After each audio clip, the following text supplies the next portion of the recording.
So after the refreshment, now I hope you are refreshed. Okay, now we will talk a bit more on, especially in our life, yeah, and especially during Uposatha Samo, yeah. It's opportunity, like I said, to reflect and to cleanse the mind from defilements, right? So bringing the mind to the present is utmost important, because living in the present, you become the master. Yeah, if you live in the past or future, you're out of control, right? So that is one very important thing. And secondly, I think if you look back into our life, the second point is very important that we have to realize. A lot of time we have unhappiness in our life. Do you experience that? Yeah. And so during Uposatha time also is good, yeah, to reconcile with what we can do now. Yeah.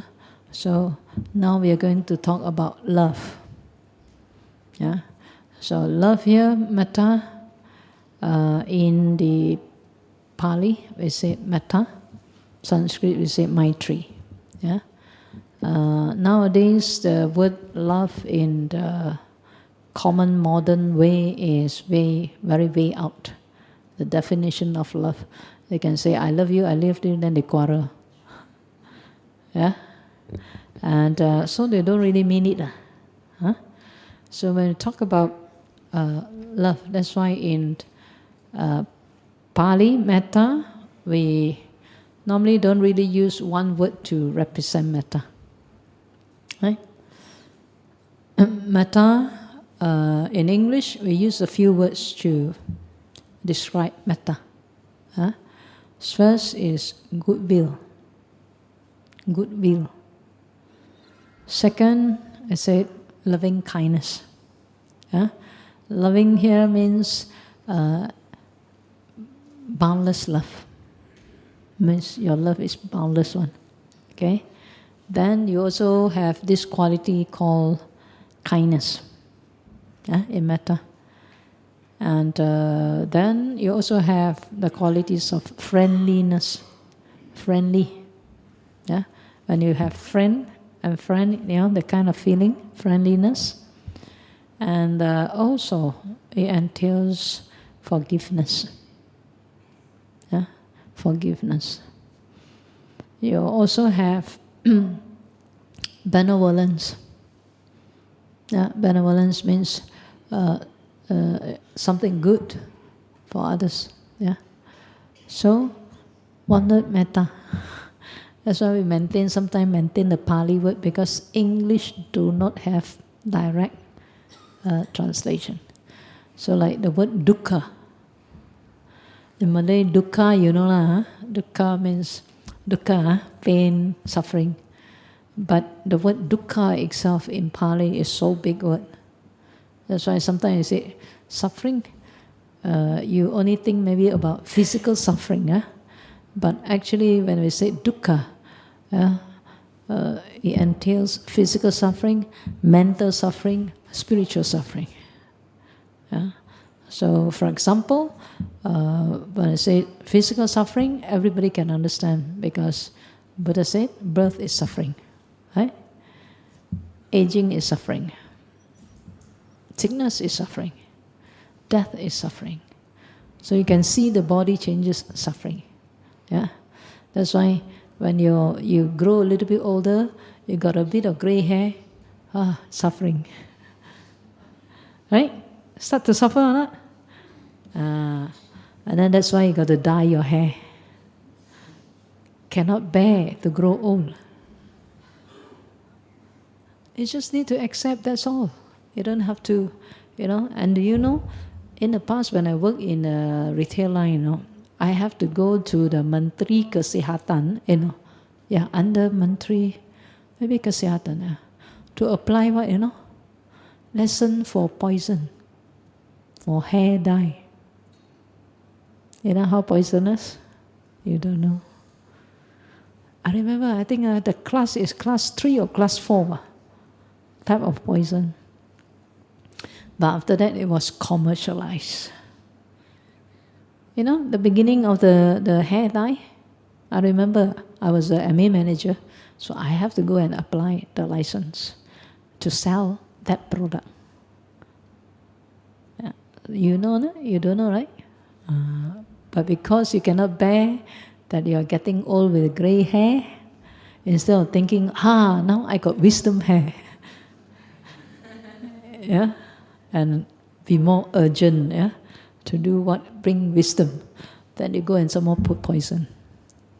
Yeah, suffering, Yeah, so sometimes what we do is because we don't understand. Yeah, so physical suffering we can see. Yeah, and then mental suffering. What are the mental suffering? There are 3 of them. Number 1 is your loved ones. The one that you love separate from you. And the one that you don't love stuck with you. Or you stuck with them. Yeah? Suffering. Yeah? Every day you wake up, already you feel suffering. Before you sleep also you suffer. Wake up also suffer. Whole day suffer. Just one thought only, you already suffer. They don't have to be in front of you. But the moment the image, their thought comes to you, already you suffer. Yeah? So this is mental suffering. Separation from your loved ones, then association with unloved. And the Buddha said, not getting what you wish. For example, you say, I am so suffering, birth is so suffering. I don't want to take birth anymore. Can or not? Can. If you practice according to Buddha's teaching, no need rebirth anymore, right? Can. But most of the time, we still cling to it, right? Do you want to get old? Can or not? Can. Follow the Buddha's teaching. Yeah? And then, like that. So it means, if we don't practice the Dhamma, we don't understand. So, what we wish, you say, don't want to be born, but yet born. Last time I heard this one story, but I don't know where this story comes, but they said it's a true story. This baby, when the baby was born, the first thing the baby came out to the world, you know what the baby said? Oh, not again. You think baby can talk, right? Sometimes. There are incidents. Have you seen most baby come out to the world cry, right? Have you seen baby come out to the world, look, and then smile? They are. One of my friend's niece, when she came to the world, no crying at all. Came out, look around, smile. Doctor also, There are cases like that. So, not strange. Because maybe they practice properly, they think, enlightened already, mana tahu come back again. Yeah. So, not surprised. There are cases like that. You see, like child prodigy. How do they have this knowledge? Nobody taught them. Yeah. But, in their mind stream, already habitual. Yeah, antirupa. Yeah. So this is very important to know. That's why we say, don't want to be born but yet born. Don't want to grow old but yet growing old. Don't want to fall sick but yet fall sick. Don't want to die yet have to die. No one can run away, right? And so don't want to be separated with our loved ones, but we are separated. And don't want to stay with that unloved one, but no choice. It could be your parents, it could be your spouse, it could be your children, it could be your neighbor, it could be your friends, your colleagues. So this is where we say group karma. Right? And so if we can understand, then not so difficult. But if we don't understand, suffer. Right? So that is the second level of suffering, mental suffering. So your friend think you are all like happy, happy, but deep down in your heart, very unhappy. Yeah, I mean, I've seen many cases. Yeah, and it actually affect the person. Yeah, they go through different childhood. When they grow up, that childhood experience still harbor their mind. Right? So of course there are ways to overcome.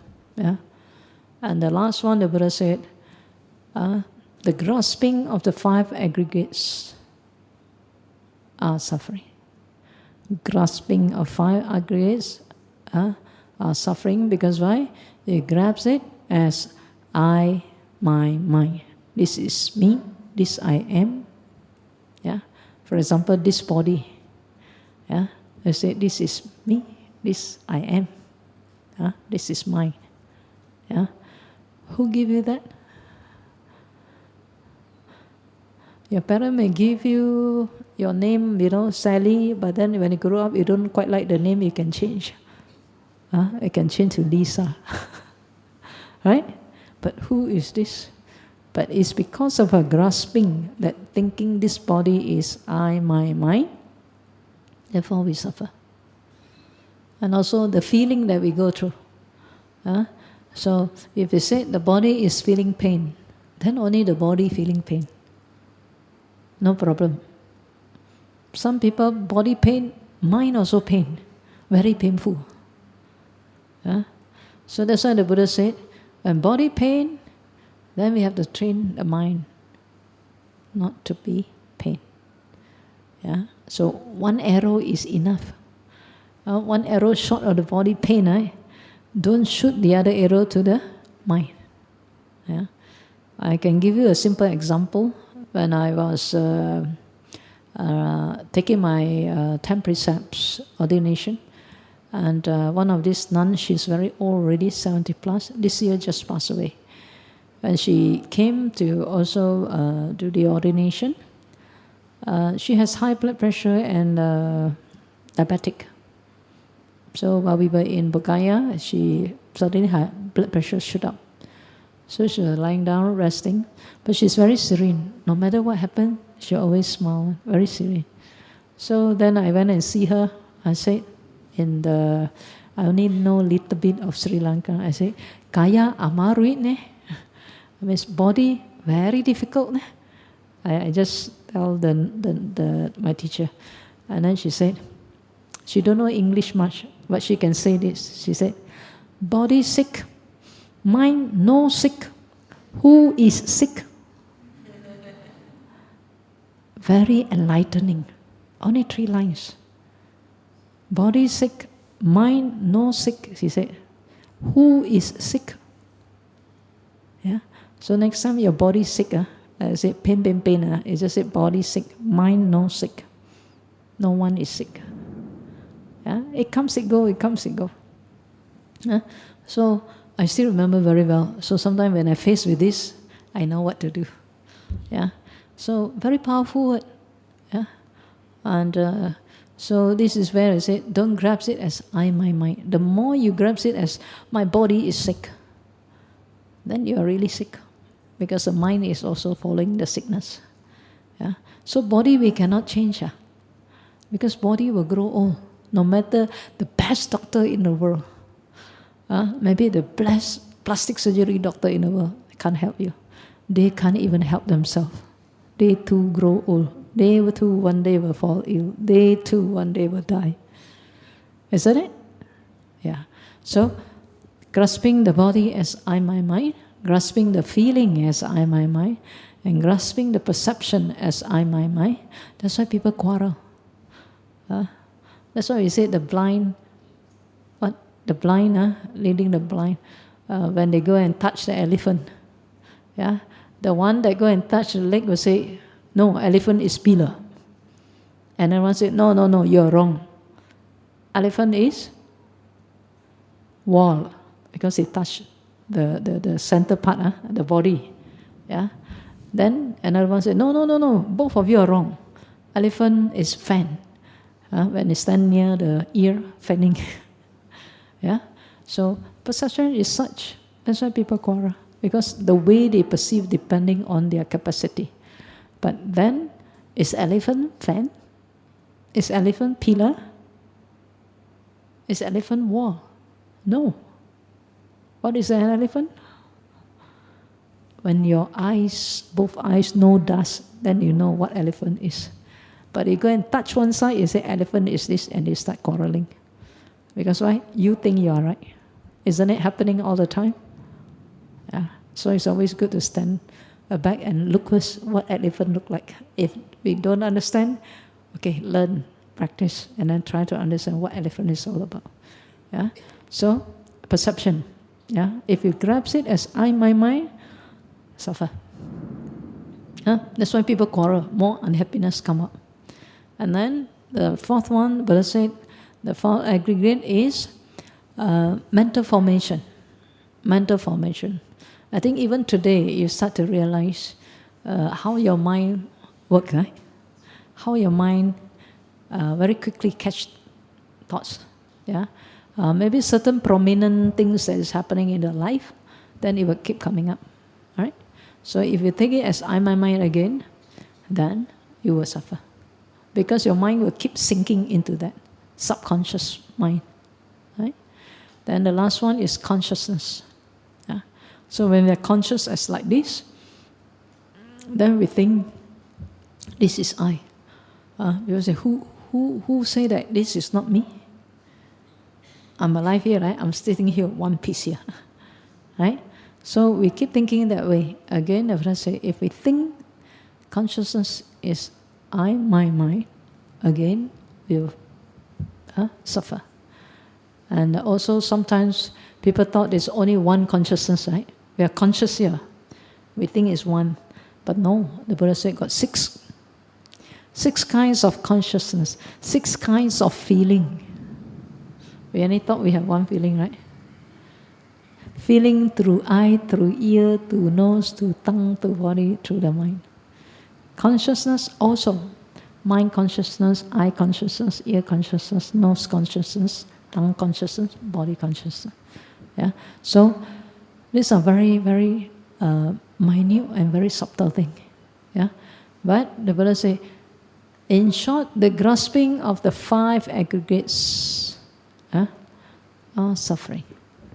I mean, the moment you grasp it as I, my mind, then suffering occur.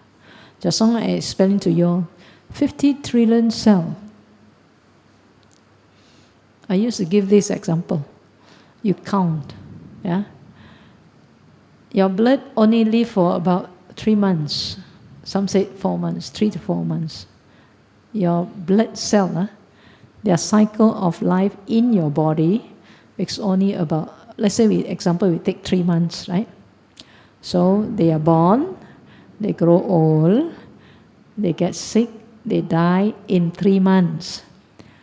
So again, new one born, age, sick, die. So 1 year, how many times? 4 times. If you are 50 years old now, how many times you are already born, age, sick and die? 200 times. Do you realize that? You still know I'm one piece here. Yeah? I'm alive. This is me. Who said I die already? But do you realize that? This is fact, you know. This is not belief, this is fact. And according to the biologists, they say from our throat, mouth, going down, throat, going down your stomach, to your intestine, to your anus, those cells, do you know how long they change? 3 days change once. So 365 days means it's 120 lah, they say.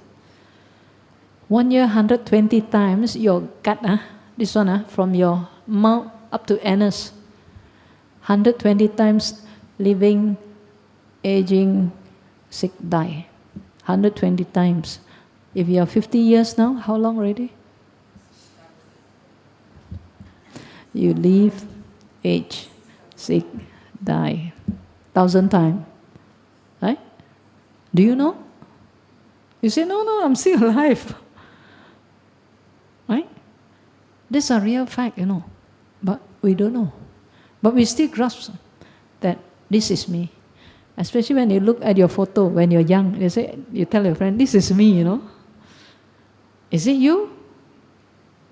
If you become old like now.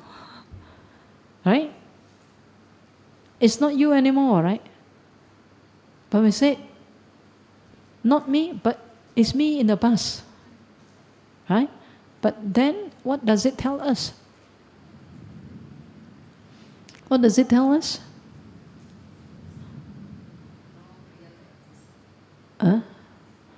Is there you? I there? Which one? Blood cell is you? Or the gut cell is you? Like, when we do contemplation, one object of meditation, we call it 32 parts. Yeah? So we also contemplate on the feces, the shit. So if you contemplate, is the feces you? I say, here, so beautiful, so beautiful. When come out from your body only, you say, yucky. But inside, you say, it's so beautiful. Just immediately out from your body, you say, yucky. So that's why the Buddha said, specific object of meditation will help you to see, to realize, this body that you say, I, my mind, this body that you think so beautiful, is it so? In reality, it is really anicca, dukkha, anatta. It's very, very dirty, very smelly. Yeah. So, like I said, object of meditation will help you to understand.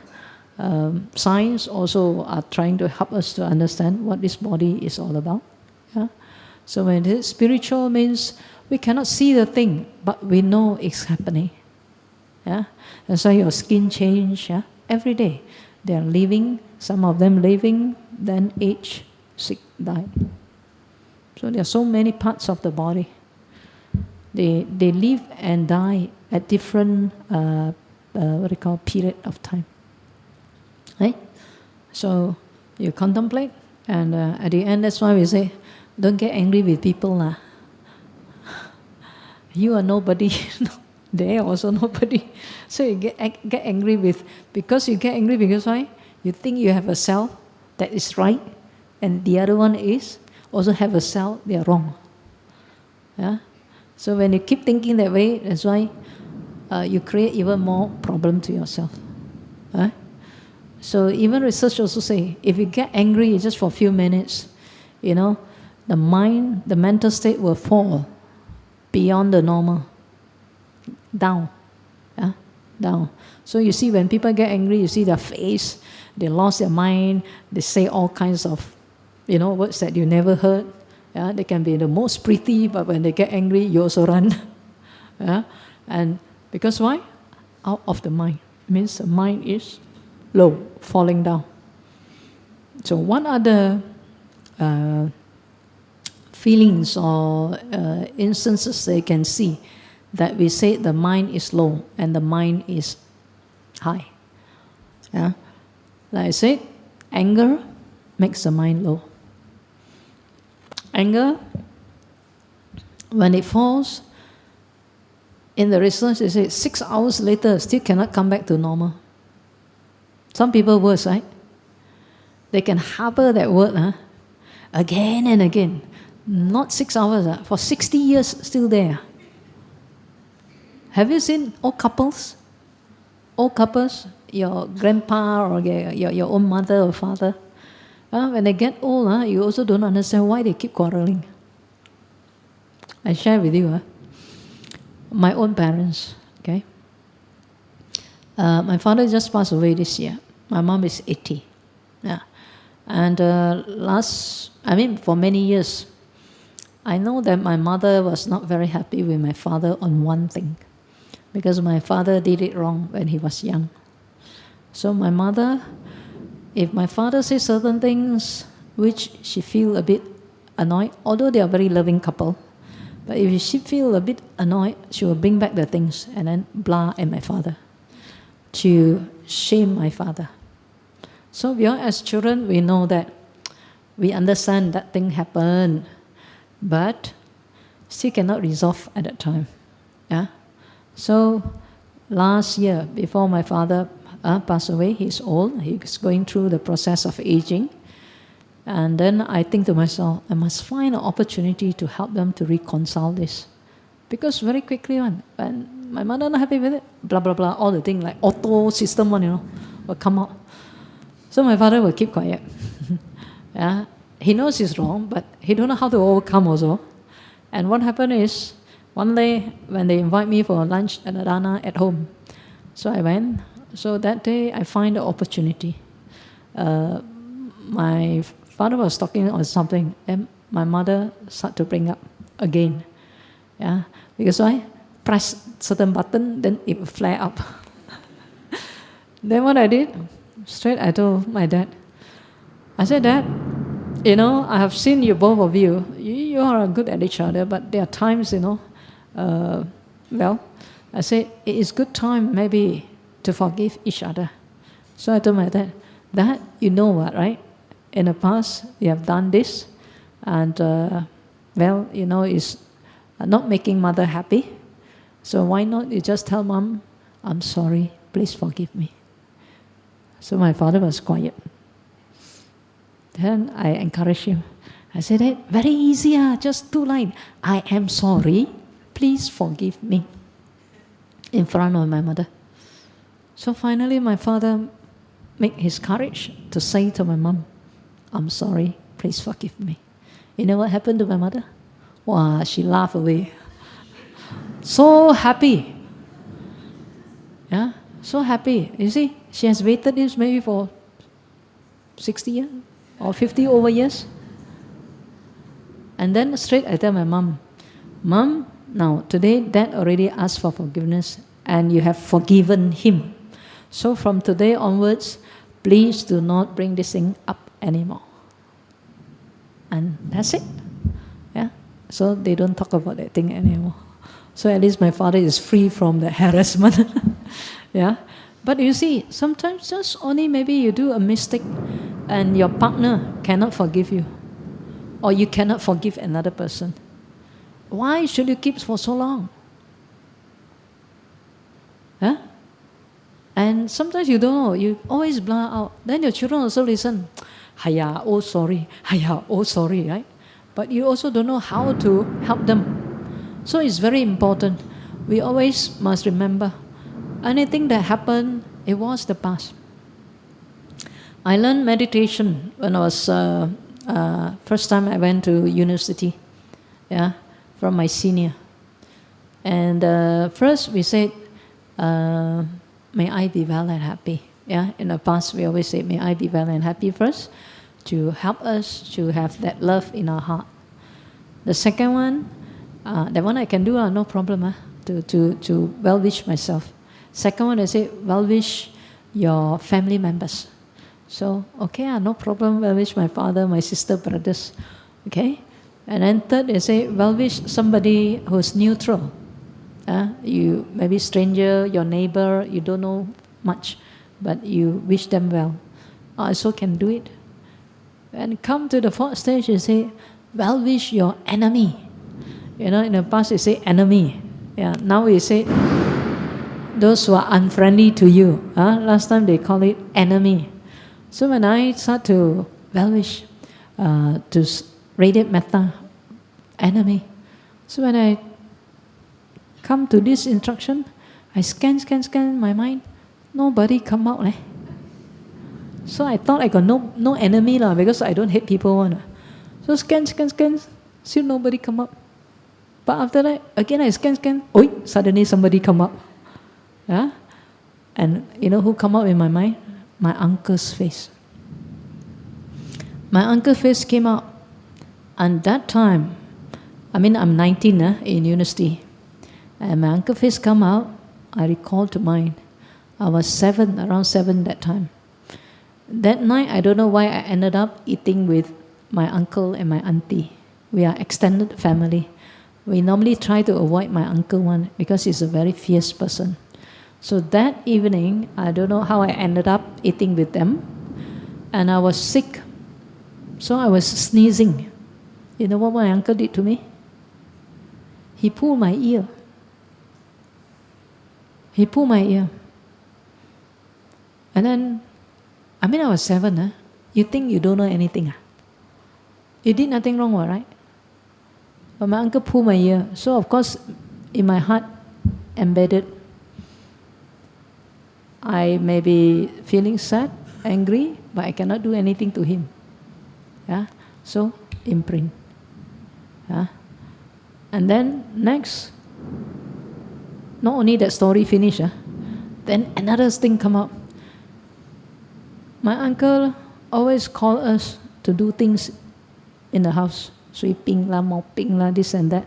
Never call his own sons or children. Never call his children. Only we all. So, in my mind, not fair. 2 cases. And then, as I was recalling to mind, so suddenly my tears rolled down. I asked myself, why should I hate him? It was the past. Why should I hate him? It was the past. So that's why I cried.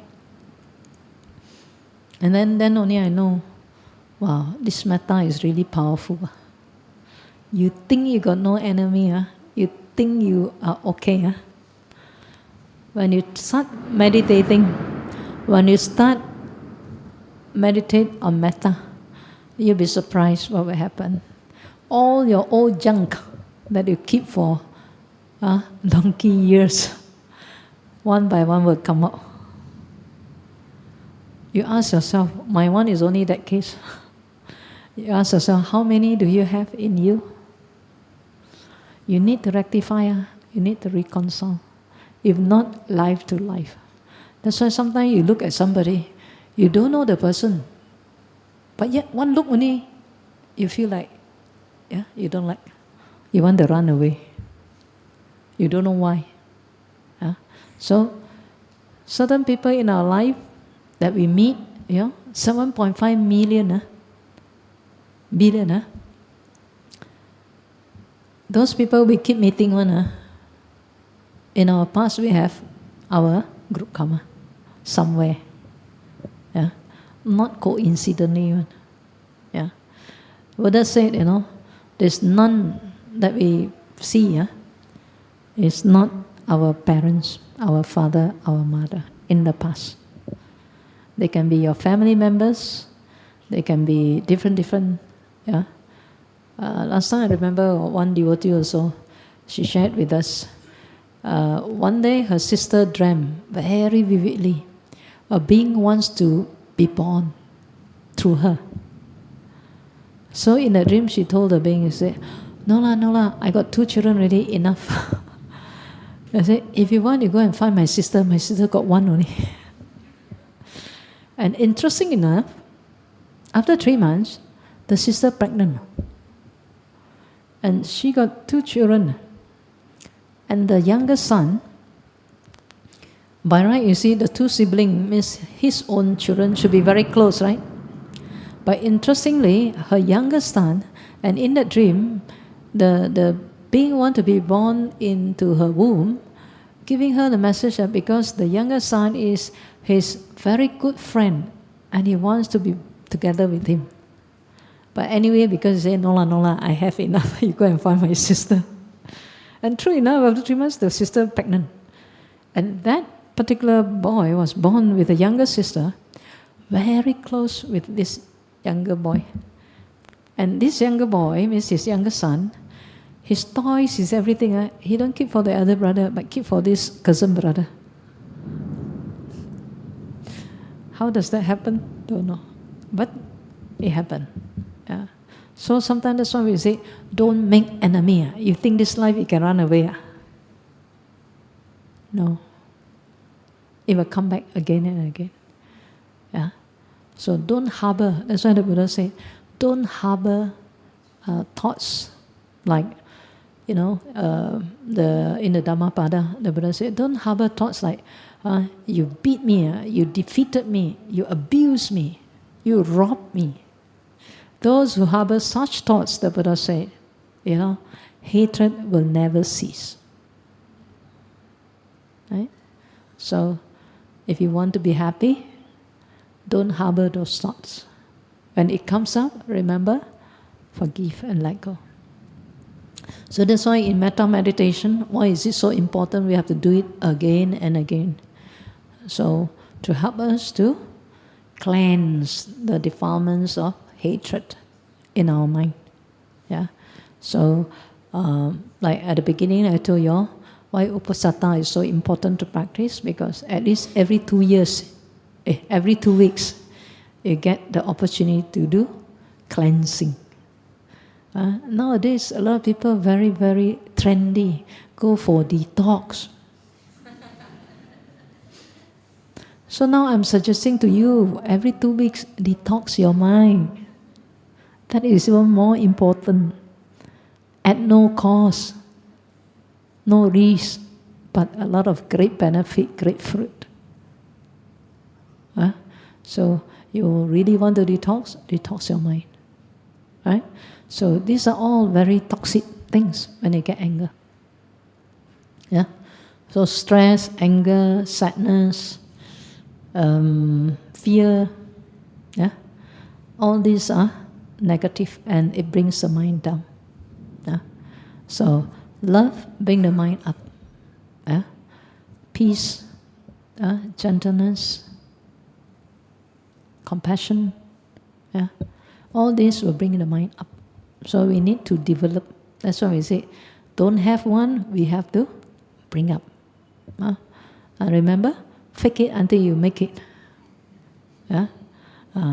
So don't just think. Some people when they think, why we have to do so, like very fake. But if you don't have, you got to start somewhere. Yeah. After some training, then it becomes natural. Yeah. So metta is very, very powerful. Without metta, compassion is just what they call. You may think you have what they call compassion for others. Without metta, actually you may have pity for others, but not compassion. Yeah. Metta is the grounding. So sometimes that's why people say, they do a lot of compassion work. At the end, they ask themselves, why do I do that? Because they don't have grounding metta. Yeah? They just do out of pity, not out of compassion. Compassion have wisdom one. So again, like I said, important to do metta meditation every day too. And it helps us a lot in unwinding all those anger, hatred, jealousy, envy. There's so many categories under this. From a very subtle one is envy, jealousy. Then you have anger, hatred. You have even higher one. Some hatred, grudges. Then some they will go to the state of cursing. Yeah. So many layers. Yeah. So you think nobody knows, You think playing in your mind. You better watch out. Because whatever you think about that person, it goes. You want that person to be kind, to be friendly, don't harbor those thoughts. The more you think like that, the worse it gets. Because why? You're sending your energy to them. I know that most of you have heard about those research, what they call, even water can read your emotion. Isn't it? Then you are 70% water. So when you keep thinking about somebody and you're angry with them and you say all those nasty words in your mind, they receive. Do you think they will be smiling at you? They will be sending back. Yeah? So how to end? Because both harbor negative thoughts, which is harmful. So the main thing, when you harbor that kind of thoughts, the first thing affected is you yourself. Yeah? So it will create a lot of toxic in your body. Person who's angry, Number one, you will be very stressed, unhappy, and when this become increasing, what it does to our biological system? Number one, if you get angry and all this thing, the first thing is your organ will be affected. Yeah, most of the organ will be affected because why? The body release cortisol to cope with the stress. And what cortisol do? Huh? They start to send message, fight or flight, right? And the first thing they say is your gut blood system, instead of flowing into your organ consistently, it will start to constrict and send the blood to your leg and hand. You see, people are stressed. After they cannot control themselves, you see the hand and the leg keep moving on. Because why? They got to use external thing to, because they are in the fight and flight mode. So the hand and the leg, so the blood system will go there. So organs start to weaken. Second, when this cortisol is too high, the second thing that will happen, they will shut down your immune system. When they shut down your immune system means what? Open for bacteria, viruses. They can have their happy hour because you shut down your immune system. The third thing that will happen is our blood system that which flow at the rational level in front here, they will flow back to the hindbrain. So that's why when you're under stress, you find that you cannot think straight. Isn't it? So, you see, from that emotional problem, then it becomes your biological problem. That's why at the end people get what? Panic attack, depression, suicide. So all this we have to understand. Yeah, why even the Buddha's time always encourage. We need to cultivate metta because this is helpful for our bodily health, for our mental health and spiritual health. All right? So to do metta is not very difficult. So again, when you say, what is the object of meditation? The object of meditation is metta. So firstly, this morning I taught you all, as you breathe in, maintain the attitude. Breathe in with a smile. Smile to yourself. Smile into your heart. And you try to maintain that smile in your heart. You'll be surprised, after some time, you will lose it. Yeah? After a while, you feel good, then no more. So what you should do? Again, bring back. Breathe in, smile, bring that smile in again. Try again. Until you can find that the heart is smiling and you find very calm, very open. Then you continue to nurture that energy in the heart. Continue to nurture, see as long as you can. Sometimes you will fall back again. Don't feel anything, feel hard. Again, activate. Activate until you are able to maintain it longer and longer and longer. Until you can feel your heart start to open up, very light, very soothing, very happy. Then only you spread out to your whole body, to all the cells in the body. Any part of the body not happy, you are not spared. Right? In our body, any part is not happy, you will be in trouble. So we well wish all to be well and happy. And next, as you spread out, then again you spread out further. And a lot of people I observe when they do metta, sometimes they say, I do metta for long years, but still get angry. Meaning they are not doing it right. Last time also we have one devotee, she was very angry with everyone in the house. So I said, okay, come, you follow us for a retreat in Sri Lanka. So I brought her to Sri Lanka. She was very angry. First day, second day, third day. She said, cannot, very difficult. But we said, no, continue. Because if you have anger, the best antidote is metta. No other thing, metta. And most people who are angry, when you ask them to do metta, they like feel more angry. Yeah, but you have to know how to guide them, right?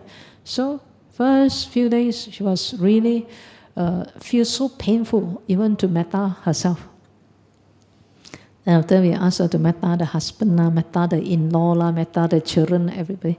So at the beginning she cannot, but then my teacher at that time told her, okay, what you can do is, can you just visualize them in front of you, and then you put your hand like a mother, put on top of their head.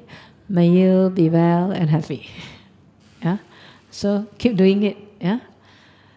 After a few days later, earlier she reported, she feels like, the knife poking in the heart when she wants to do metta. And then later, slowly, she's able to do it. And after when she's able to do it, she spread the metta to husband, to everyone. And then after that, she received a call from the husband. And she was so happy. She told us, the husband asked her, you don't stay there forever, please come back. Wow, so she's so happy. She thought nobody cared. Yeah, it's her own thought. Yeah, earlier she said, every time I got do my meditation. I said, when you do your meditation, what happened to you? She said, I cry. I said, when you cry? So sad. Why? Like nobody cared for me. Self-pity. Is that metta?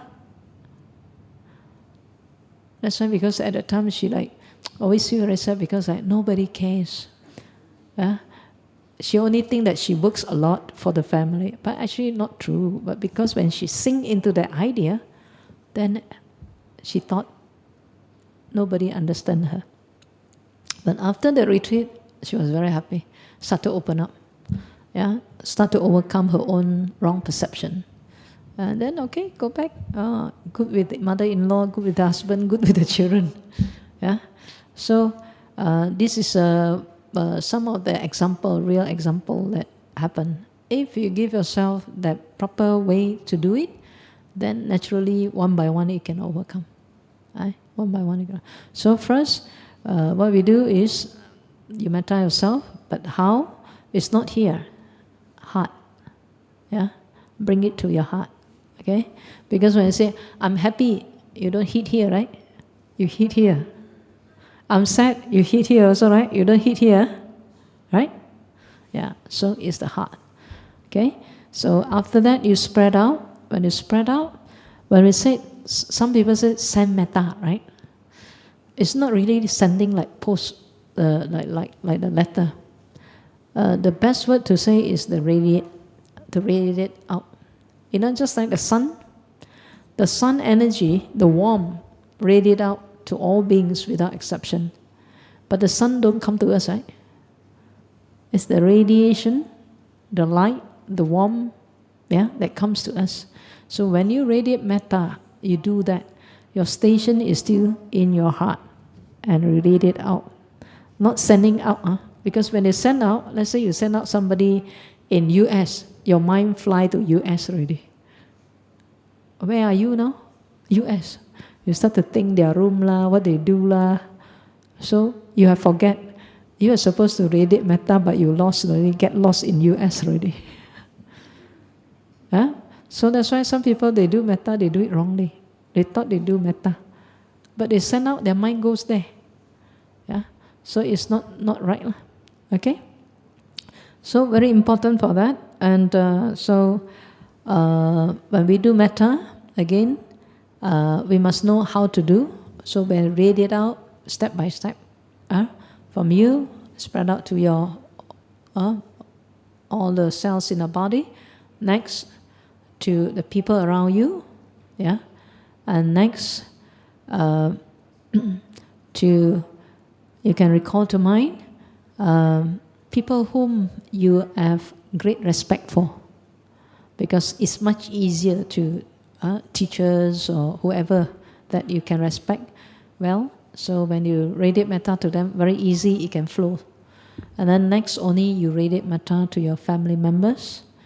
And then if somebody in your family, when you radiate metta to them, you get angry, you can skip them first. Yeah?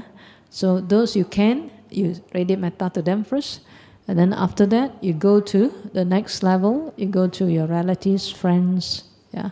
And then the last part, only you radiate metta to those maybe sick, or those you have grudges or any misunderstanding, then you can bring them up and then radiate metta to them. By then, because of the front, those easy to radiate metta, you have built up some energy, some, people say what? Some capital. Yeah? Because it's like no money, how to give people money? No metta, how to give people metta? So you got to develop in you, and then you radiate the metta to them. Okay? So that is how we do step by step to enhance our metta. Okay? So remember, how many things in metta? Can you remember? Just now I told you about the definition of metta. How many of them? Can you share with me? Metta. What is metta? Goodwill.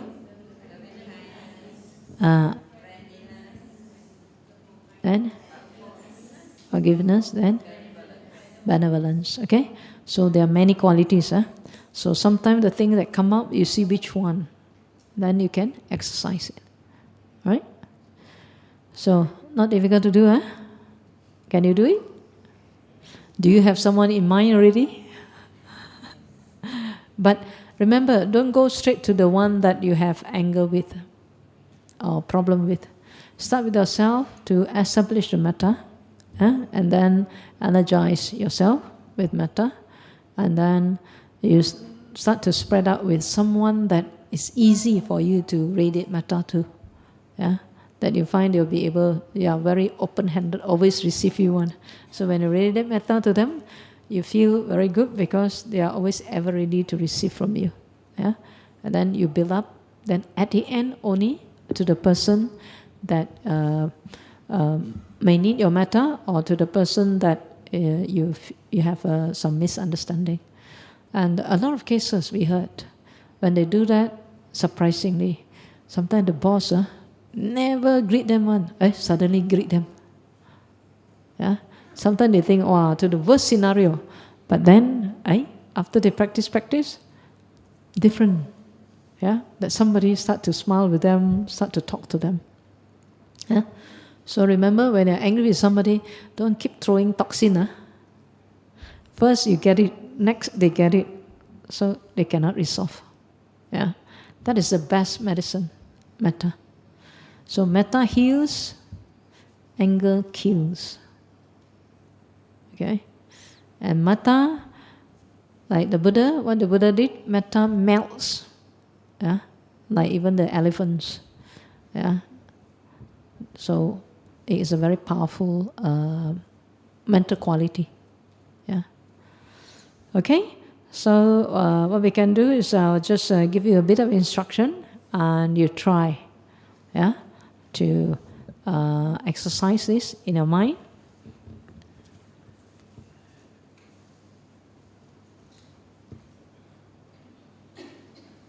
Okay, sit comfortably.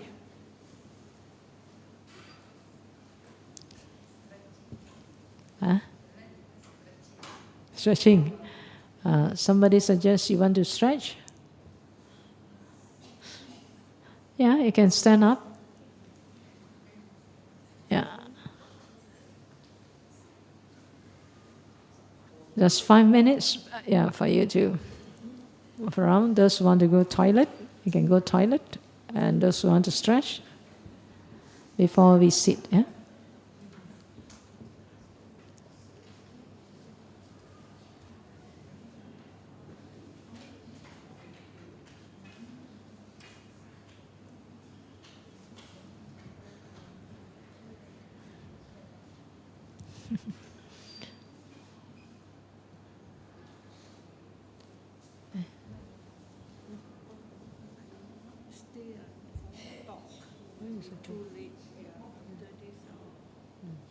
6 something. This one evening puja.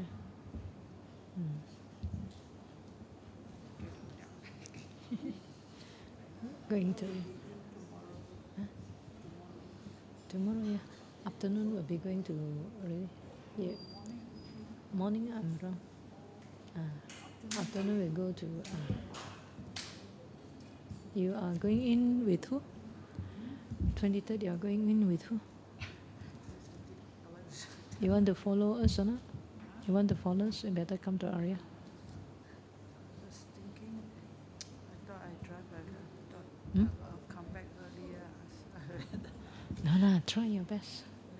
So I thought 29 after breakfast or what, I come back.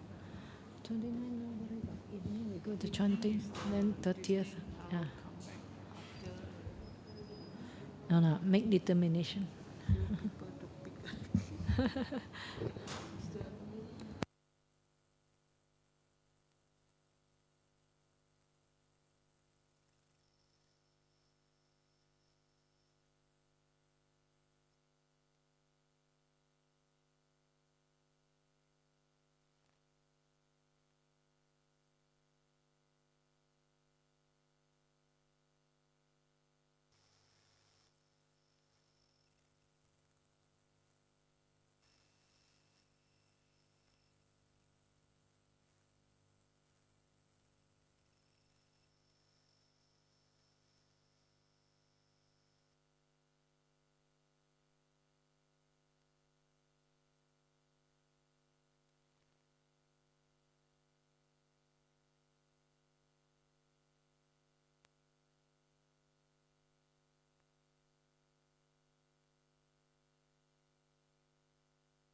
So sit comfortably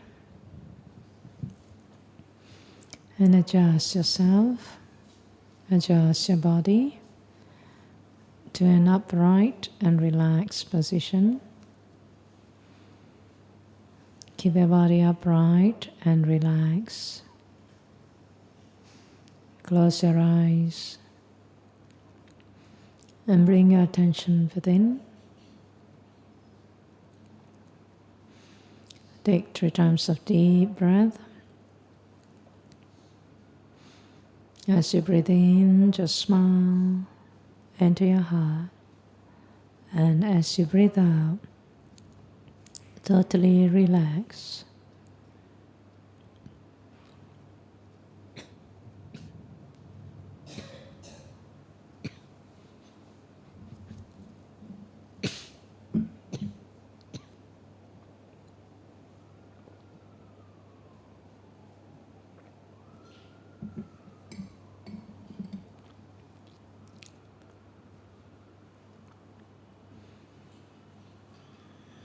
Now bring your attention to your heart.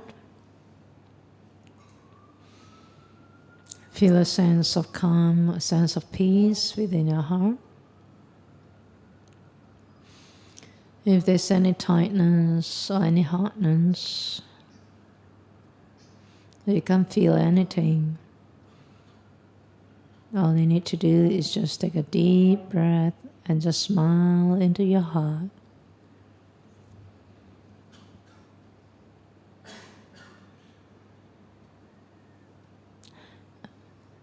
You can do that and repeat it for a few times.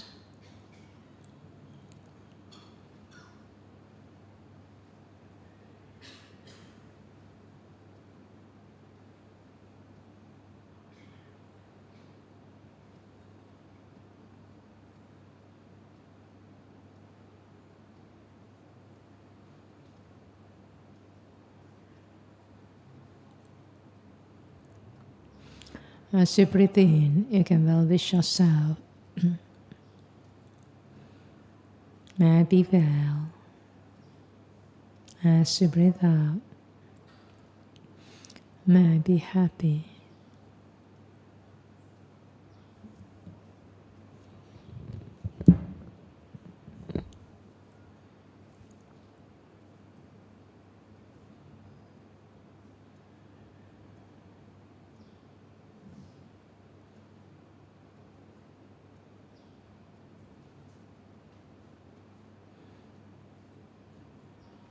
As you well wish yourself to be well and to be happy, feel the well-being in your heart.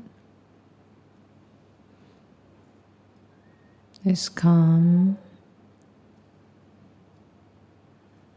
warm and light.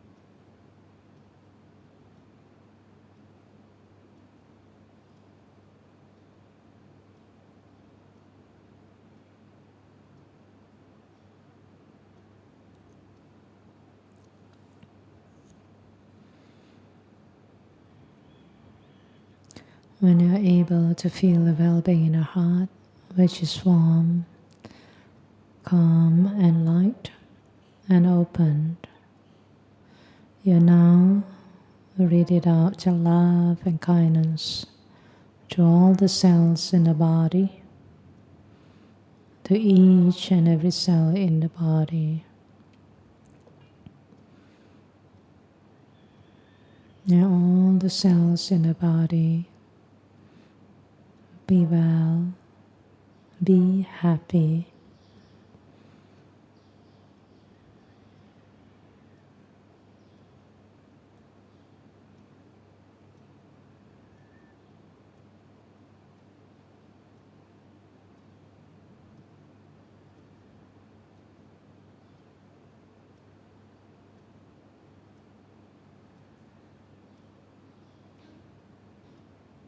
The whole body is breathing with love and kindness, well and happy.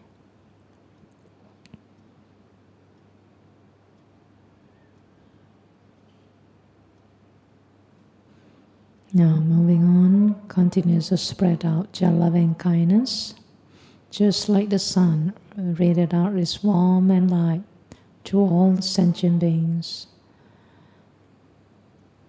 You are now radiate loving kindness to as far as you reach out, above, below, and all around you. May all who are present here, be well and happy.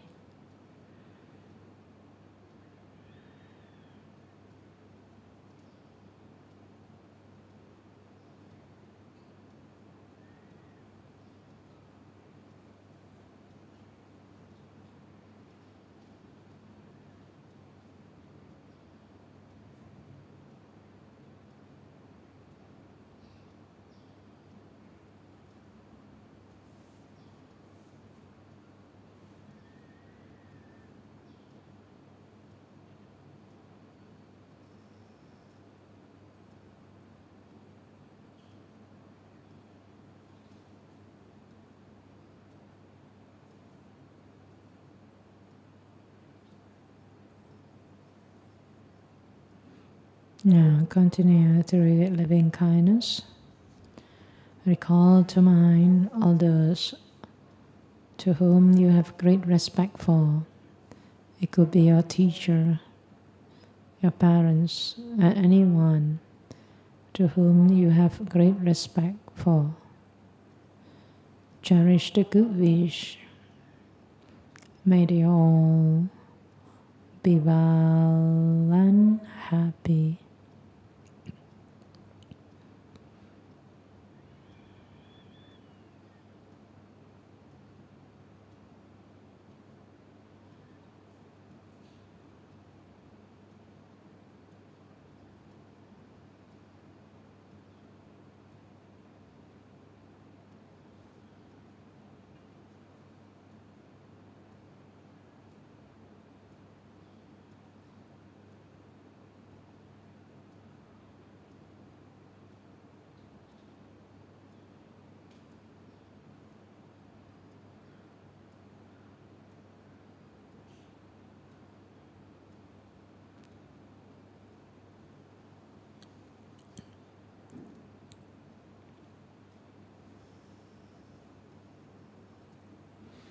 Now recall to mind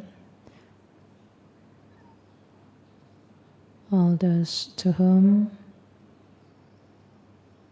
is related to you, your family members, your loved ones, your parents, your brothers and sisters, spouse and children, relatives, teachers and friends.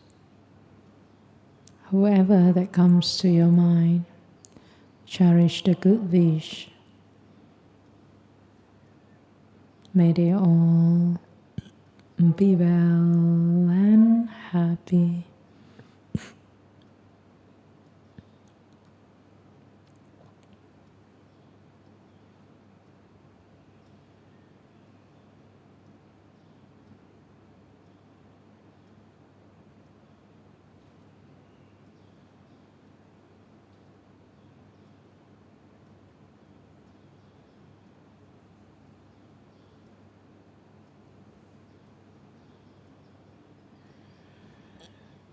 Now you will also radiate loving kindness to all those who are not so familiar to you. Those in our neighborhood, passerby in the street. Radiate loving kindness and cherish the good wish. May they all be well and happy.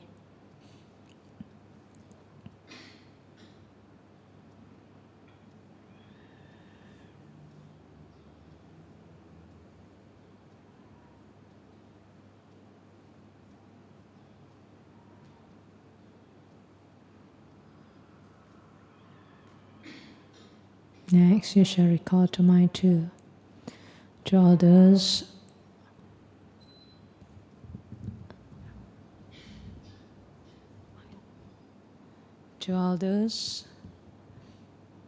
who are not so friendly to you.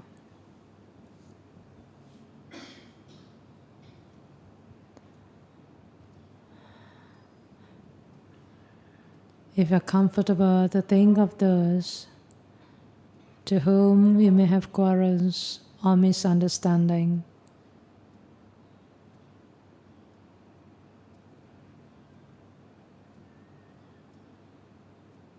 for whatever reason it is,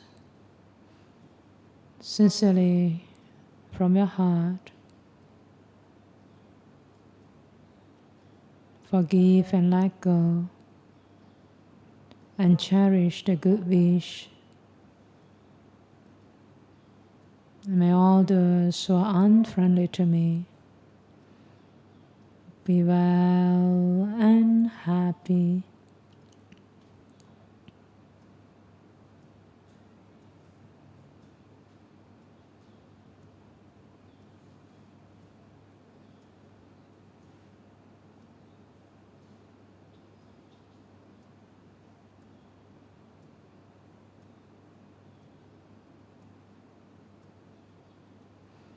Let all beings, all beings, all beings be well and happy.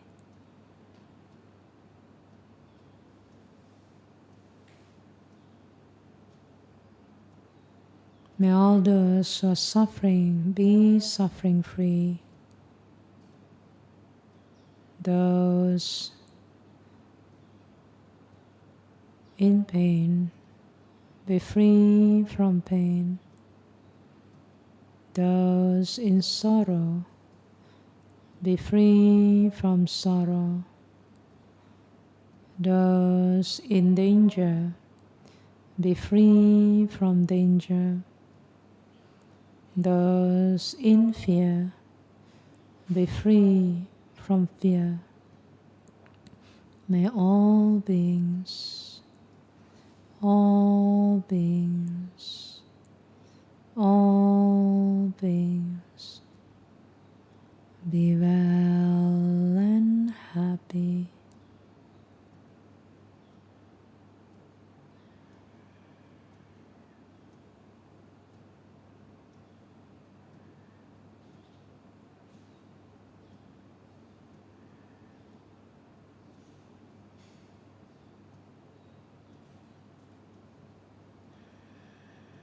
Now gradually return your attention back to your body.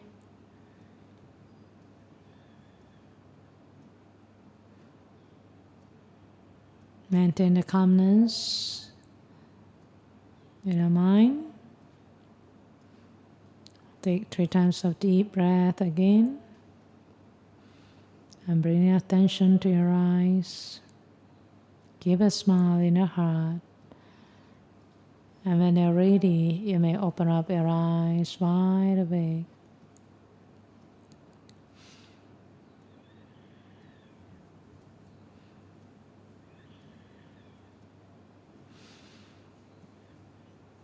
And you may greet the person next to you to be well and happy.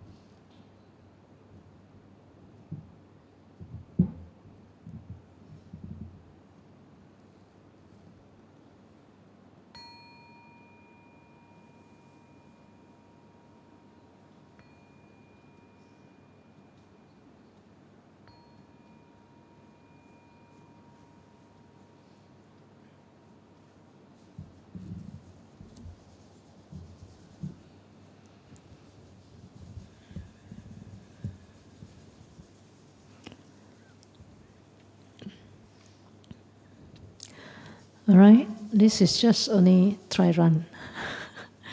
Yeah? And some of you, you can feel very calm, very peaceful. Yeah? And so what you need to do, you can try it again and again. And of course, some of you ask, how long should I practice? Right? If I were to ask you, one day how many hours you use for makan? Huh? 3 meals, 1 hour. Huh? 3 hours? Yeah. So okay lah, we say assuming 3 hours a day for the body to eat. So can you spend 1 hour for the mind? They also need good food. If you put junk food to your body, you get a junk body. If you feed your mind with junk thoughts, then you will get a junk mind. Yeah. So you know junk body is sick, right? Junk mind also can become sick. Yeah. So indeed it's very important. Very important. But a lot of people don't realize. We need to feed our mind with healthy food. Healthy food, what are they? Good thoughts. What are the good thoughts?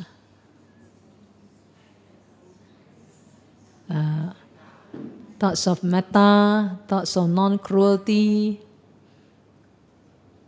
Then also, thoughts of renouncing sensual pleasure. That is right thought, you know. Yeah. So we need to feed our mind. So every day, of course, at the beginning you can start with half hour, but not 10 minutes. The car haven't warm up already have to jalan. So give some time. Can you imagine 24 hours? What do you use? What are we busy at? In Chinese, the word busy, you know what it means? Chinese word, very powerful. Busy in Chinese stems from 2 words. One word is called heart. The other word is die. Mang. In Mandarin, mang, isn't it? Mang means heart die. So if you tell people, I'm very busy, don't disturb me, I'm very busy. So next time you say like this, you must replace, my heart die. My heart die. When your heart die, what happened to you? Soon or later. Because when you start to say that, you are starting to numb your heart already. When the heart cannot feel, that's where the danger comes. People who are stressed, they are stressed. They think they still can cope, they can cope until one day they collapse. Yeah? We have, last time also, one devotee, he is in a strategist planner. He said in his life he see 3 cases. During meeting, collapse and die. Very strategy. The strategist planner. In his life he see 3 cases in front of him. Collapse and die. Yeah. So can you imagine? Worth it or not? You may have big bungalows, big cars, branded cars, everything big, big, big. But when you die, soon it will be forgotten. So make sure when you're alive, you live to your fullest. Right?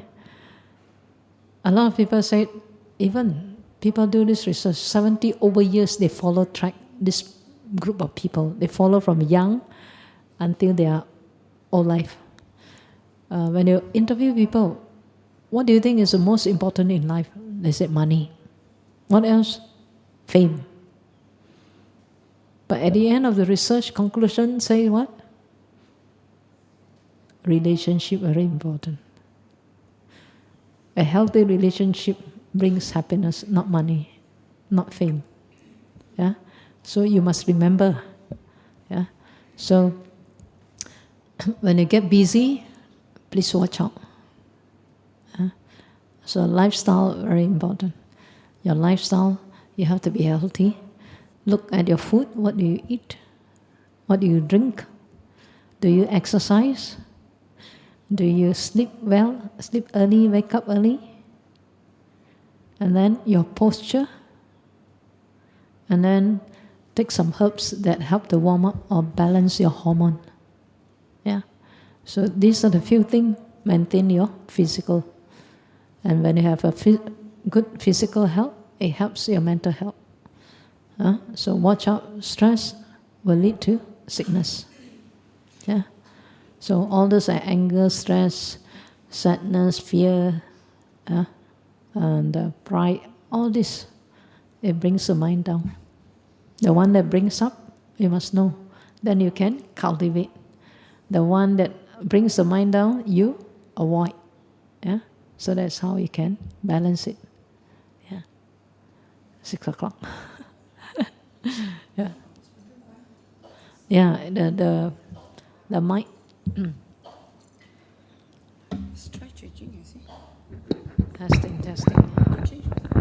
Yeah, we change. Testing. Okay. All right? Can hear? More or less. Okay lah. They are used to it already. All right. Can hear? So. Hello. Can hear? The echo sound. Yeah. The echo sound. Actually, can adjust or not? The echo. I don't know. Yeah.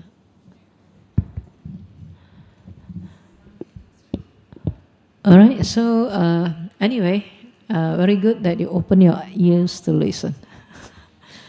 Still can catch, huh? Yeah.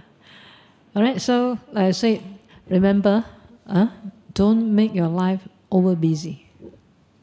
But today I can tell you that you are very fortunate because you make one good day. Yeah.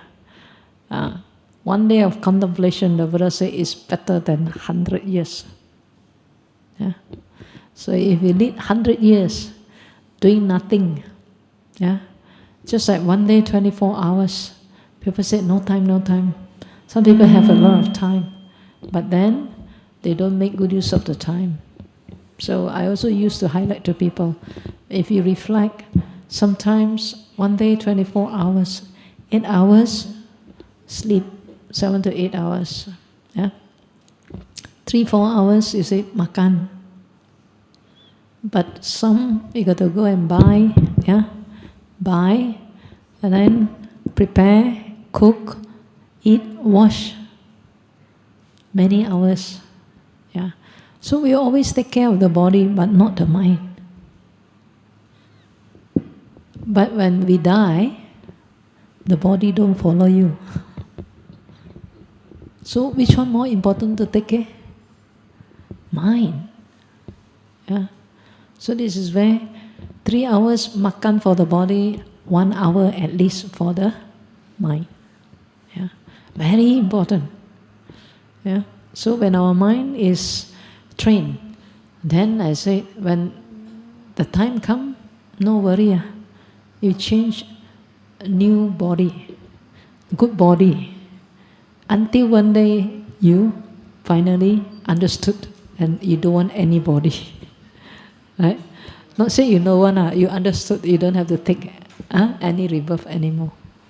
All right? So that is very important. Yeah.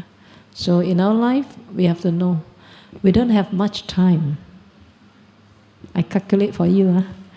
Let's say you are 40 or 50 years old. I give you 30 years extra. You think you have 30 years? 80 years old, like Buddha lah. 30 years, 1/3 of our life is sleeping. So you minus 10 years. Left 20 years. So another 1/3, what happened to you? Makan. Makan, go and shopping, buy, prepare, cook, eat, wash. And house chore, 1/3 gone. So another 10 years gone. So left how many years? You think you have 30 years, minus sleep, minus this thing, already 20 years gone. Practically you only have 10 years. So the Buddha said, if you very diligent practice, the Satipatthana, if you very diligent, very focused, in 7 days you can attain enlightenment. But in 7 days you cannot make it, then 7 weeks, strive hard. Then 7 weeks cannot get enlightenment, 7 months. 7 months still cannot get enlightenment, you got 10 years, what? 7 years, 7 years still cannot get enlightenment? The Buddha didn't mention already. It must be, I think, going round the cycle again. 7 lives. That is when you get Sotapanna. Or else uncountable. Yeah, uncountable. Yeah. So remember, even you have 30 years, practically you only have 10 years. So make good use of this time. Yeah, make good use. So at our age, we see a lot, right? People come, people going. Yeah. So we never know. One day we also have to go, but at least we go with a smile. So don't have fear. When you practice the Dhamma, you won't have fear. Right? So as a practitioner, I said, then in this life, we are having this opportunity. We have this opportunity to learn the Dhamma, to practice, but don't just learn. Yeah? Learning without practice, the Buddha said, no use. Yeah? So you can learn a lot of things, but you don't practice. So it doesn't benefit you. Yeah? So learn sufficient and then put it into practice every day. Try out. Yeah? Then you will see the growth. Okay? So I hope, the whole day, although it's quite challenging, sitting down there, but thank you for your attention. And I think this half hour, we will open up for you to give us some feedback, what you have learned, and maybe how in your life. Okay? So anyone would like to share? From morning until now, what have you learned? Or something that you have realized? And how you can bring back to practice. All right? So we have about half hour for this sharing, and after that we will conclude by sharing of merits. All right?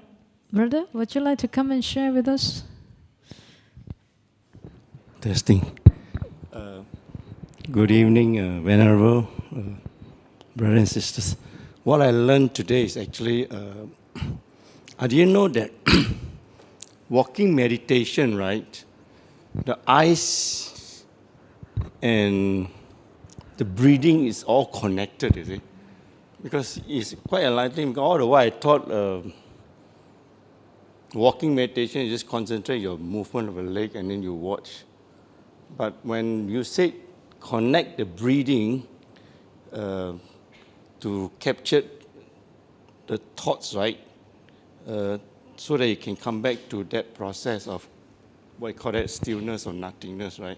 I think it's quite enlightening. Something I never thought of, there's a connection between breathing, walking, and how you use these two processes and eye contact and look down. This is quite enlightening and something that I get from today's, the process of this enlightenment. And then, of course, talking about the 8 precepts, right? All this kind of, it's a challenge, in a way, stealings and all those kind of things. Yes, it's actually a universal values that cause and effect, whatever it is.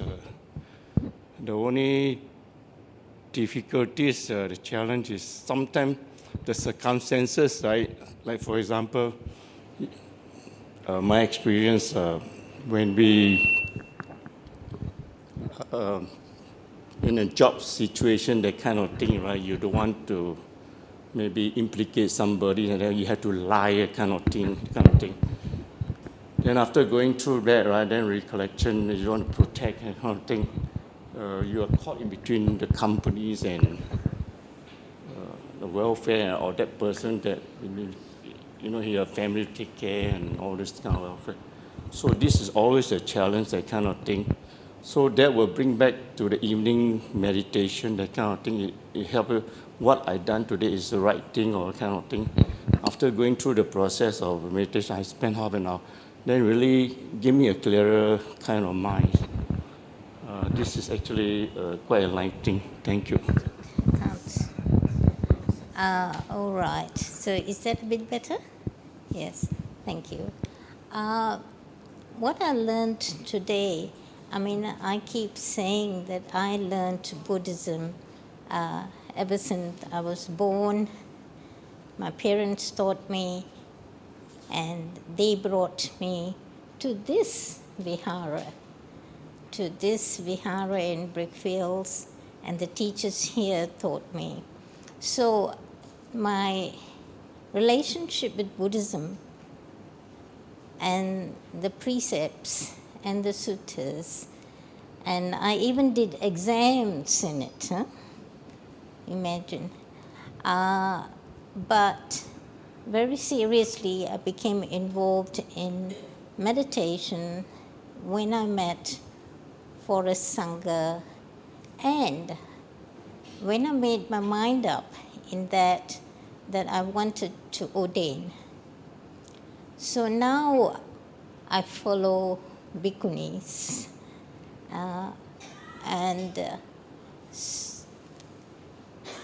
so that is the path. That's the reason, in a nutshell, that I'm here.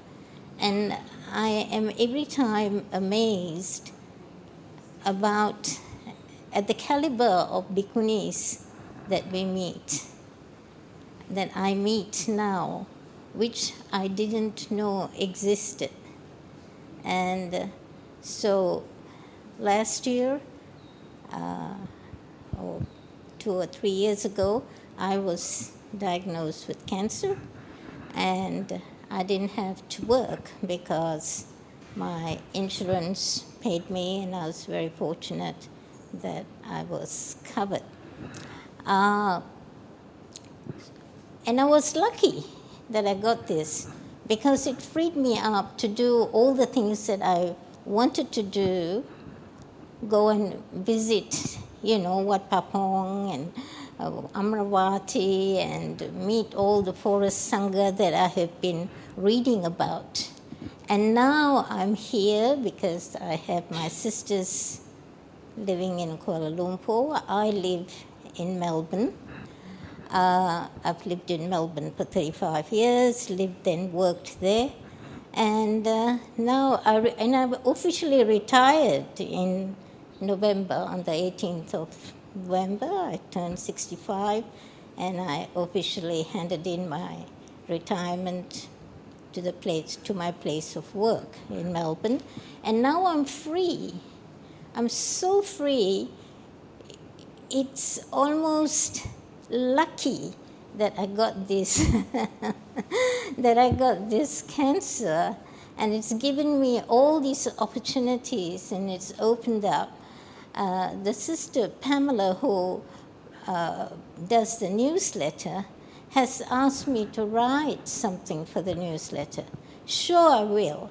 But when I got my cancer too, the hospital that treated me, the team that treated me, I had 2 cancers, one in the brain, one in my lung, and all at stage 4. And they said, I said, how long do I have?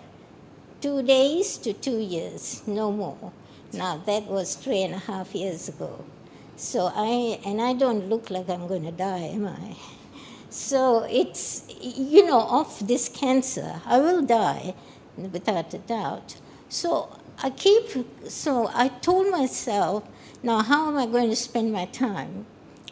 I wrote a book you would have read it, about the teachings of Bhikkhuni Kusuma. So I followed Bhikkhunis and I worked with her. And I started to have this relationship with the nuns, something that I did not have. And I met a Bhikkhuni today, another Bhikkhuni today, for the first time.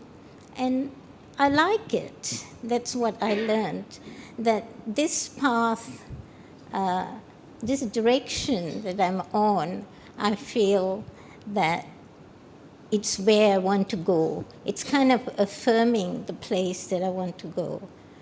So when I heard that there was a Bhikkhuni going to speak, my sister said, yes, there will be a Bhikkhuni conducting this Sanghamitta Day program. I said, I'm going. I just made up my mind in 2 hours.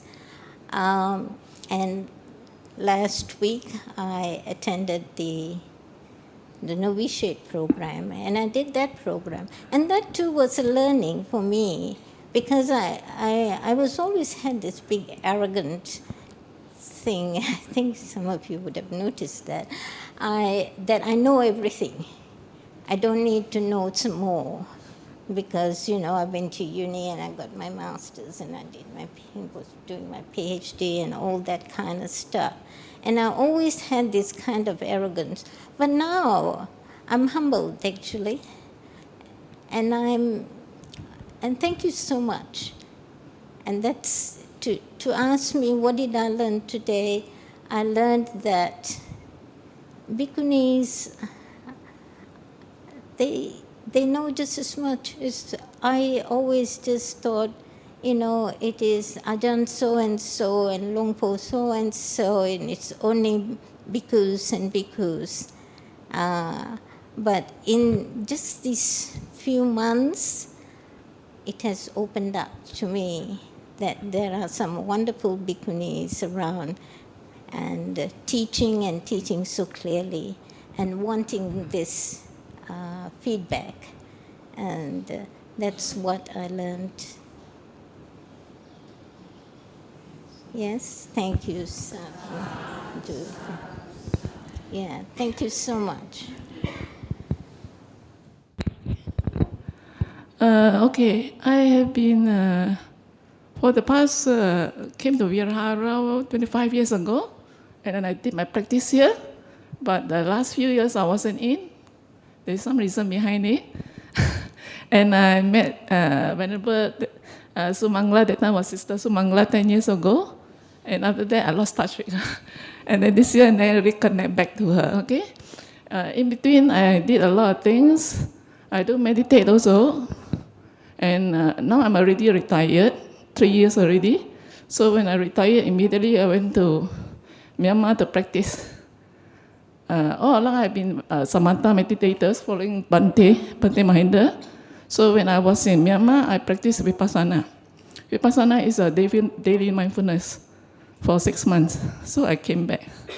So nowadays I'm more to daily mindfulness, and I forgot about metta. So today I came back because I have to look after my house. My children all grown up, it's okay.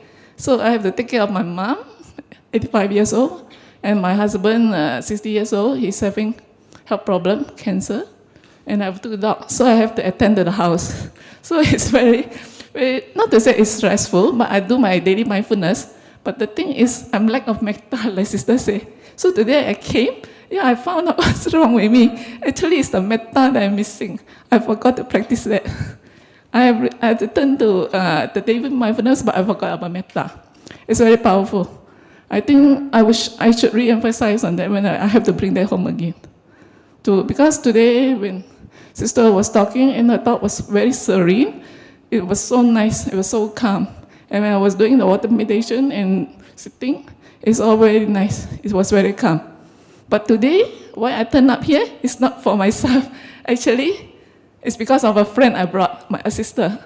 I would like to invite her to come and share with me. This is the first time she's attending a retreat. Because all these years, the past 3 years, I think she's more to doing dana. She never attended any retreat before. So I want to find out from her whether she learned anything or not today. Is she happy coming here? Sister Diana, you wanted to share with us? This is the first time for her. A bit. Maybe I bring something home. I would like you to bring something home. Because Venerable, she imparted a lot of things which is very, very practical. Because what she says is nothing new to me. Okay, I want to listen to my friend and my sister, Sister Diana. Okay. Actually, I learned a lot today. As she said, this is my first retreat. And then, actually, I always ask, what is right, what is wrong? I don't know what to do also. So at least today, I learned a lot from you. What did I learn? Oh. A lot of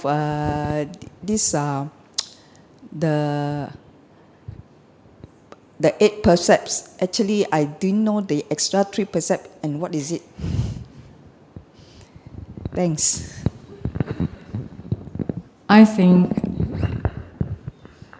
the biggest takeaway today from this session is the reminder that we need to cleanse ourselves. And Uposatha is obviously one of those days we could do that, and to do it once every fortnight isn't too much to ask, is it? So I think that's the biggest takeaway today. And also I think this session has given me a wake-up call. I don't have 30 years if I live to 80. I only have 20, so it means I do have a lot of ground to cover. I haven't come to Buddhism very early in my life, so whatever is left of it is very precious to me. And I hope everyone else shares this with me too. Thank you. Hi, good evening. I think, I'm not too sure most of you here are retirees or are still working in the corporate world. As for me, I've worked in the corporate world. I've just shared with Venerable that I've decided to take a break next year to retire early. In the middle of I'm a mid-50s individual here. In the corporate world, as you all know, there's a lot of challenges, and I find that Buddhism is such a beautiful, you may call it faith, religion, or something like that. I was just thinking that wouldn't it be nice, to incorporate some of the things that we, learn in the corporate world, because we talk about being mindfulness, we talk about metta, and I think these 2 most ingredient is missing in the corporate world. And how do we incorporate that? And being individual, responsible citizen, good-natured people, and we all, grew up from kids, schools, not even corporate world. Before corporate world, let's talk about in school, right? Being students, how could we teach our, younger generations to live up to, if we say that live up to where we are, just for today. Today we're being very nice, but what about after this? Are we going to carry forward? Are we going to implement this in our, lifestyle? I think that is very, very important. And this is what my takeaway it is. Like, to learn something is one thing, but to live with it is another thing. So I hope that we all live with, with metta and being mindfulness about this. Sadhu, sadhu, sadhu. Thank you, Venerable. Thank you, Venerable. I actually don't know what is Sanghamitta Day.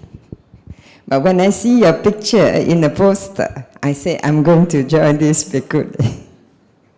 Because I have seen you a few times, but I never follow your program.